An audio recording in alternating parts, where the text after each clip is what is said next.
election manifesto तैयार करिसंती ओडिशा वासिंक बुओ बुलाइबा पे 3000 टंका चासर चासींक एमएसपी रखुचंती जदि आपण 10 वर्ष क्षमतारे थिले 10 वर्ष कोन सोईतिले कि 10 वर्ष क्षमतारे थिले जदि 3000 टंका क्विंटाल पिछा करिबार अछि ताले 10 वर्ष रे काई की कले नै इलेक्शन आसिले आपण को झांसी बाणे मन पकाउचंती बत्ता डबल इंजिन सरकार रा बत्ता केते दउचंती जानचंती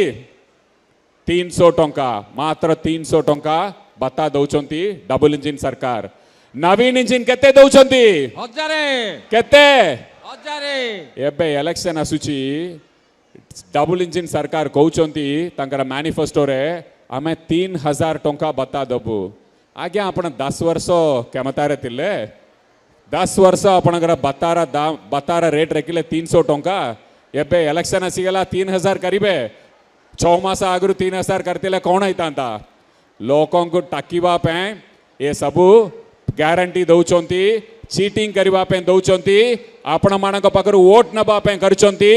आम प्रिय मुख्यमंत्री वोट पे काम करंती नहीं लोकों पे काम करंती आपणकर उन्नति पे काम करंती आपणकर पिला छुआ पे काम करंती युवा पीढ़ी पे काम करंती चासी भाई भौणी मानक पे काम करंती